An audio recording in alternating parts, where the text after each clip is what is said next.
The top Democrat on the Armed Services Committee, Rhode Island Senator Jack Reed. Senator, welcome back to Fox News Sunday. Thank you, Shannon. Okay, so you heard Aisha there outlining what we're hearing, the contours of the deal. No access to a nuclear weapon ever for Iran, whether they procure it, whether they develop it, the strait to reopen. Are there things about this deal that you can celebrate this morning?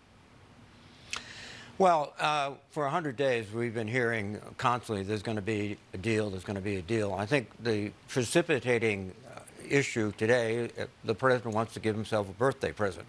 And we have paid for it with hundreds of billions of dollars. But the point the president just made, that they've agreed not to develop a nuclear weapon, they did that with President Obama's JCPOA.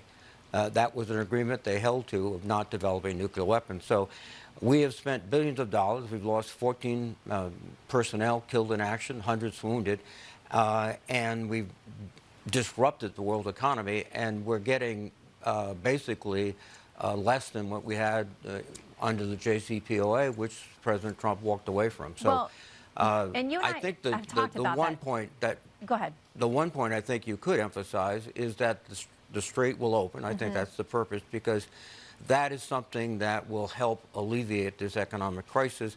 But the other part of this is Reuters is reporting that part of the deal is $24 billion in sanctions relief to the Iranians. So this is not a we win and you do what we say. This is how can we open up the straits? What will it cost us? What we've been told about any kind of money changing hands, the president says right now, the vice president says right now, there's none of that's going to happen on the front end. It's only after Iran fully performs and fulfills everything that they're going to agree to. At some point in the future, there would be some lifting of sanctions or unfreezing of funds. I mean, the JCPOA and you know, the fallout from that was billions of dollars flooding to the Iranians in a way that enabled them to fund their proxies that we know have, you know, killed thousands of people, if not more than that. So if there is performance based on this money being released, why not allow that if you were supportive of the JCPOA? Well, I think we have to look at the agreement they obtained. First of all, we're in a much worse position than we were under the JCPOA.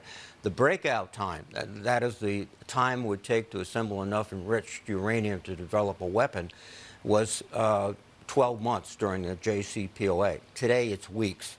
We are negotiating against a country which's leadership has been eliminated. Now we have even more fanatical leadership, who has much more invested and much more to leverage their position. So, you know, we're not coming into this as we were in the JCPOA. Abandoning the JCPOA was a bad mistake by the president. Now we can try to get back, but it's going to be a difficult process to get back to that position. Well, you and I have talked about, too, the critics of JCPOA had real problems with the fact that there wasn't immediate access to what was going on in Iran, that there were ways they could delay the inspections for up to 24 days. They could take some of their own soil samples and turn those in. The President Trump says, and you're right, I mean, the devil's in the details. We just don't know yet. But he says this is going to be the opposite of the JCPOA when it comes to enforcement. That's obviously going to be a critical part of this. I want to make sure while we have you, too, that we also talk about this lapse in Section 702 of FISA. Yes. It's a critical tool. You have said that. I mean, your colleagues on both sides of the aisle say that. Here is Senator John Thune, the majority leader now, about Democrats taking that position. This is an absolutely irresponsible position for the Democrats to take, and one that puts at risk and in jeopardy the American people. Well, and I know Democrats, the big problem has been the appointment temporarily of Bill Pulte to serve as acting DNI. But the Wall Street Journal goes on to say this. They say Mr. Pulte was a boneheaded choice, their words, but that's no reason to put the American public at risk. Americans will know who is to blame if there's an attack. Is this worth the risk, this delay? I mean, Jay Clayton is now nominated. That's going to take some time. But this not having FISA in the meantime, is it worth the risk? Well, FISA is operative until next March. That's the legislation. Even though it has not been formally extended, it is still available. And we've had one other period recently where FISA was not authorized, but it was still available to our intelligence services. So that's one point. The second point is the House, the Republican House, voted down FISA last Thursday. So this is not a Democratic issue per se. It's bipartisan. FISA is an important tool, but you can't give an important tool like this to someone who is a political hatchet man for the president, and that's what Pulte is. And we have to look very clearly at Jay Clayton.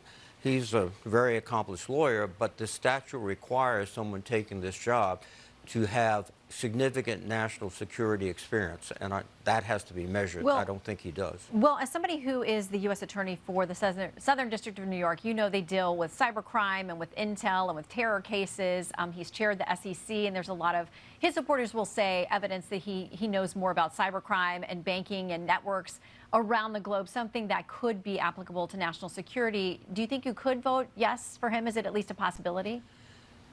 You have to give everyone an opportunity to make their case. I think, when we're doing our job in the Senate, we do that.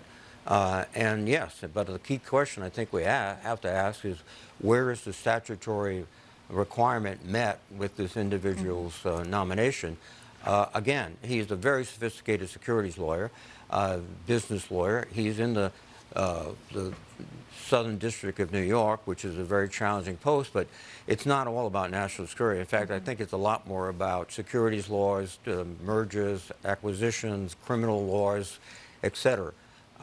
We're looking really for someone who can step in, as they've done in the past, and have an immediate sense of the situation overseas, understanding the different cultures of these intelligence agencies, and that's not the case here. Well, but we know he that deserves an opportunity. Yeah, the first consideration I know starts next week by the Senate. We'll see how quickly it can move. Senator, we'll see you back here in D.C. Thank you for your time. Thank you, Shannon. All right.